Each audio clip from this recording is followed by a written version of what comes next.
Welcome back to my YouTube channel. আমার বাইকে mainly এখন যে প্রবলেমটা হয়েছে সেইটা হচ্ছে যে এটার চেন স্পকেটের প্রচুর পরিমাণে নয়েজ হচ্ছে।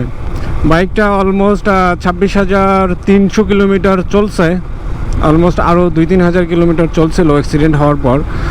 সো আমি যদি টোটাল ধরি 29,000 কিলোমিটার, অ্যান্ড স্টক চেনটা 29,000 কিলোমিটার পর্যন্ত চলছে এখন পর্যন্ত, স্টিল নাও।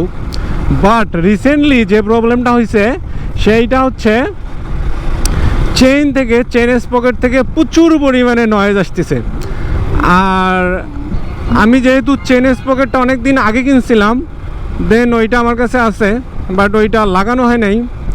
আর লাস্ট যে ট্যুরটা দিছিলাম সৈয়দপুরে, তো ওই সময় যে প্যারাটা খাইছি জাস্ট বলার মতো না। ভাবছিলাম যে চেনটা হয়তো বা কোন সময় খুলে যায়, বাট আনফর্চুনেটলি বা লাকিলি তেমন কোনো প্রবলেম হয়নি। কিন্তু মেইন যে সো এখন চেন স্পকেটটা ইনস্টল করা হবে, এটা খোলা হচ্ছে। আর একটা কথা বলে রাখি, সেইটা হচ্ছে যে সামনের যে ছোটো স্পকেটটা ছিল ওইটা অলমোস্ট 18,000 কিলোমিটারে চেঞ্জ করা হয়েছিল। তখনই ভাবছিলাম যে পুরো সেটটা চেঞ্জ করব, বাট এটার কন্ডিশন অতটা খারাপ ছিল না। অর্থাৎ চেনটা আর বড় যে স্পকেটটা আছে পিছনের, ওইটার কন্ডিশন অলমোস্ট ভালো ছিল, একটু এখনও ভালো আছে, বাট তারপরেও চেঞ্জ করতে হবে।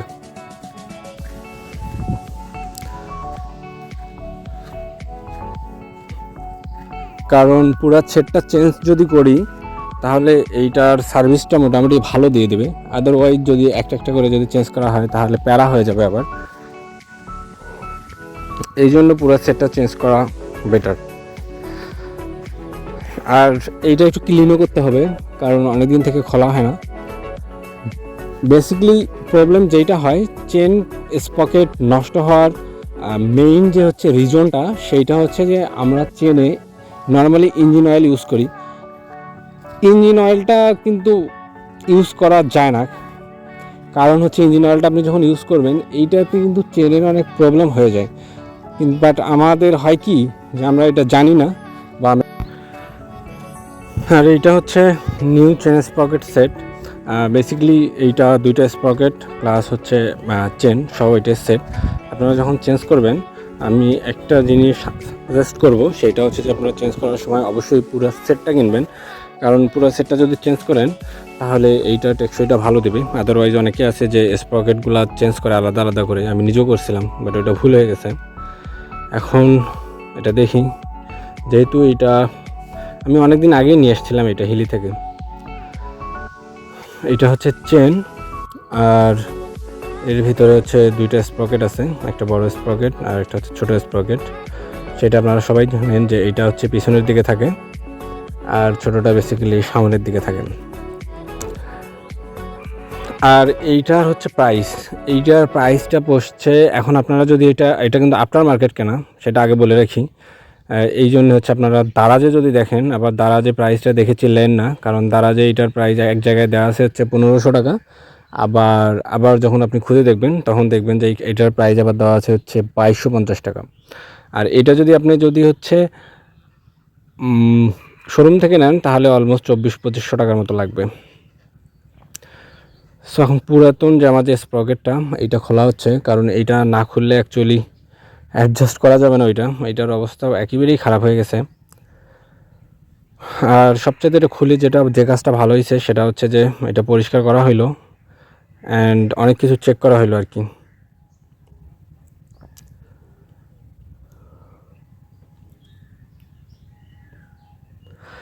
এইটা হচ্ছে সামনের স্প্রকেটটা, যেটা আমি চেঞ্জ করছিলাম 18,000 কিলোমিটারে। এইটার কয়েকটা দাঁত ভেঙে গেছে আর কি, একেবারে অচল হয়ে গেছে। আর এইটা আমি যখন কিনছিলাম এটার প্রাইস নিয়েছিল, এটা শোরুম থেকে কেনা, এটার প্রাইস নিয়েছিল 450 টাকার মতো। আপনারা যখন শোরুম থেকে কোনো কিছু কিনবেন তখন তারা ওভার প্রাইস রাখে, কারণ এইটা অ্যাকচুয়ালি সুজুকির পার্টসের দাম একটু বেশি। আর নর্মালি আফটার মার্কেট এগুলো সচরাচর পাওয়া যায় না। আপনি যদি লাকিলি পেয়ে যান তাহলে অনেক প্রাইস কম পড়ে যাবে আর কি, কিন্তু আপনি এটা আলাদা আলাদা করে কিনতে পারবেন। সো ট্রাই করবেন আপনার মার্কেট একটু খুঁজে দেখার জন্য, যেন প্রোডাক্টটা যেন ভালো হয়। আর পরিচিত দোকান থাকলে সবচেয়ে ভালো হয়, কারণ পরিচিত থাকলে আপনি আরও কম প্রাইজে পেয়ে যাবেন। কারণ শোরুম থেকে এই পুরো স্প্রকেট সেটটা নিতে গেলে আপনার অলমোস্ট 2500 থেকে 2600 টাকার মতো লাগবে। বাট আপনি যদি একটু খুঁজে নেন, আমি এটা কিনছি হচ্ছে 1650 টাকা দিয়ে, আর আমি এটা হিলি থেকে কিনছি। হিলিতে একটু খোঁজ করলে অরিজিনাল প্রোডাক্ট পাওয়া যায়, আর এইটা হচ্ছে অরিজিনাল প্রোডাক্ট। সো এটা নিয়ে কোনো প্রবলেম নেই। অলমোস্ট কাজ শেষের পথে, কারণ অনেকক্ষণ থেকে কাজ করা হচ্ছে। আর নাটগুলো একটু ভালো করে টাইট দিয়ে নেবেন, কারণ দেখা যায় যে অনেক সময় এগুলো যদি ঢিল হয়ে যায় তখন আপনার কিন্তু প্রবলেম হয়ে যাবে। আর একটা কথা বলে রাখি, আপনারা যখন চেনটা লাগাবেন এইটার সঙ্গে কিন্তু হচ্ছে একটা এক্সট্রা কিন্তু একটা লক পেয়ে যাবেন। এই যে এটা হচ্ছে এক্সট্রা লকটা, আর এই লকটা ভালো করে রাখবেন আপনারা, কারণ চেনে দেখবেন যে হচ্ছে 10,000 বা 12,000 কিলোমিটার পর একটা কিন্তু নয়েজ আসে, একটা খুব ব্যাড নয়েজ আসে। ওই নয়েজটা যখন আপনি মেকানিকের কাছে যা বলবেন যে ভাই এরকম একটা নয়েজ আসতেছে, ওরা কিন্তু আপনাকে বলবে যে ভাই চেনটা নষ্ট হয়ে গেছে। বাট আপনি যদি চেনের এই লকটা যদি চেঞ্জ করে দেন, 100% শিওর থাকবেন যে আপনি লকটা চেঞ্জ করার পরেও আরও 4-5 হাজার কিলোমিটার বা 10,000 কিলোমিটার রাইড করতে পারবেন। সো লক চেঞ্জ করেও কিন্তু অনেক কিলোমিটার রাইড করা যায়। বাট অধিকাংশ সময় মেকানিকেরা কিন্তু আমাদের উল্টাপাল্টা বুঝ দেয়, আর তখন আমরা করি কি, পুরো চেন স্প্রকেট সেটটা বা চেনটা চেঞ্জ করে নিই। আমি এটা আসলে আগে বুঝতাম না, বাট আমার যখন হচ্ছে একটা ডিসকভার 100 ছিল, তখন আমি এটা সম্বন্ধে জানি, অ্যান্ড মাঝে মাঝে এই লকগুলো চেঞ্জ করতাম। চেঞ্জ করার পরও দেখা যাইতো যে চেন স্প্রকেটটা আরও 5-7 হাজার কিলোমিটার চলতো। সো অলমোস্ট কাজ শেষ, এখন জাস্ট চাকাটা অ্যাডজাস্টমেন্ট করা হবে, তাহলেই আমার চেন স্প্রকেট সেটের কাজ হয়ে যাবে।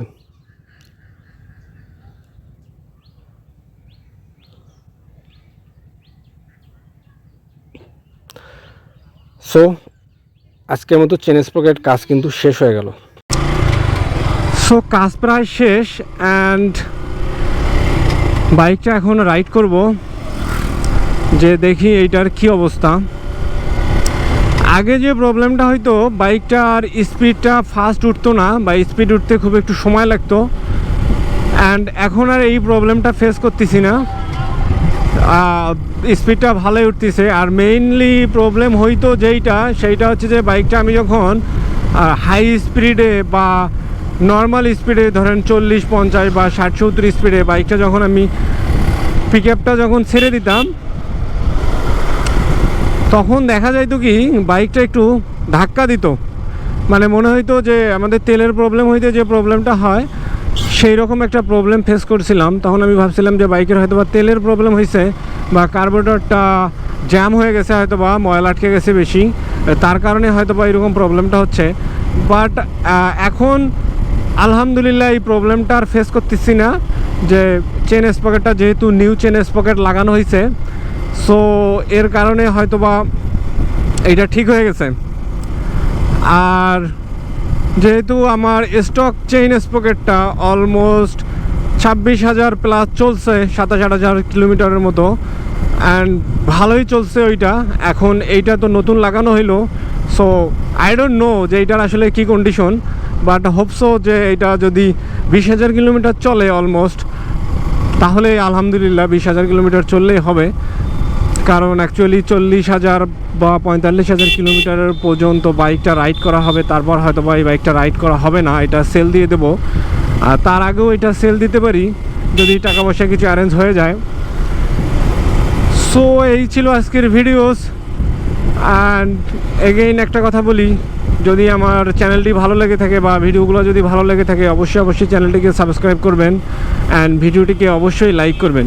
So thank you watching my videos.